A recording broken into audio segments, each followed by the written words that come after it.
Kick.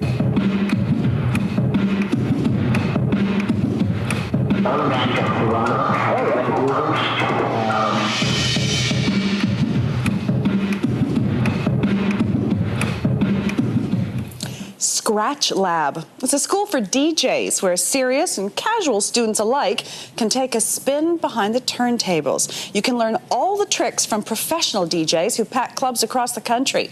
Studio 2 popped in for a look.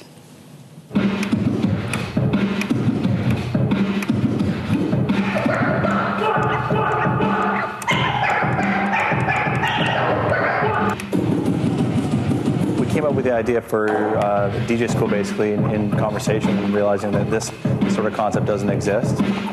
When I linked up with DJ Bubba Khan, talking with him, he's one of the biggest nightclub DJs in the country, and him realizing the same sort of concept. Yeah, Trinity to the max.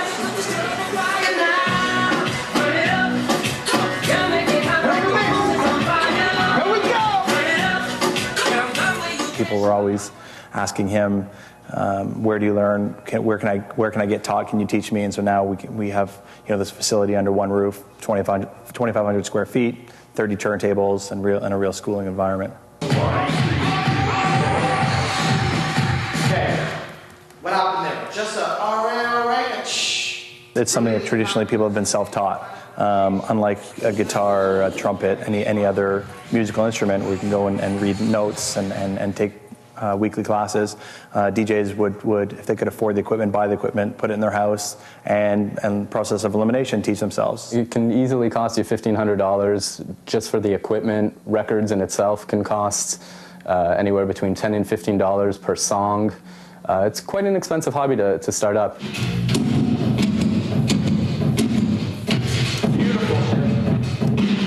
At ScratchLab, we provide all the equipment, we provide the records, and we give you the foundation. There are a lot of intricacies as far as the equipment, as far as all the skill sets that it takes in order to be a successful DJ.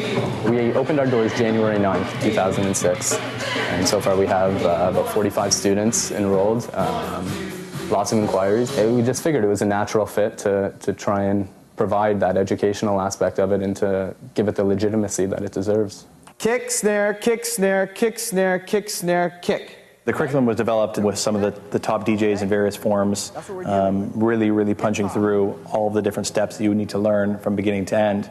My feeling has always been that if you're going to do this, a curriculum has to really be the backbone of the school, and something that really has a lot of foundation and that would be respected by DJs worldwide.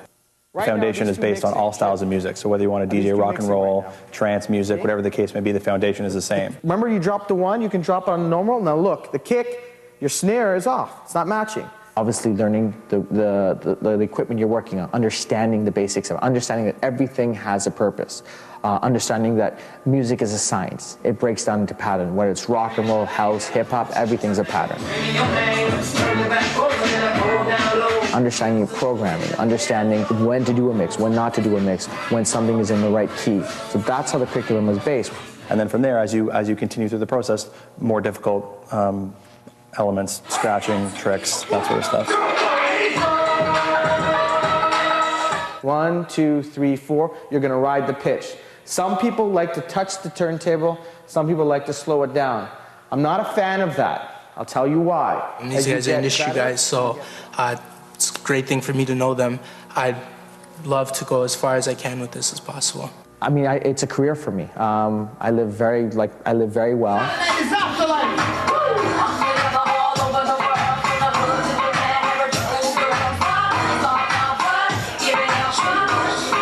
It's full time for me. I work really hard at it.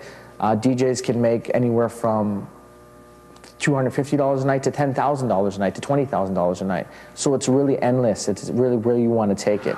I've traveled the world. I've worked with all sorts of stars. I've done all sorts of radio. I've won awards. And the biggest thing with being a teacher is you want to leave a legacy as a DJ. When I wanted to start, it wasn't about the money. I never knew I was going to be fresh. I never knew I was going to be so successful at it. I just wanted to leave an impression.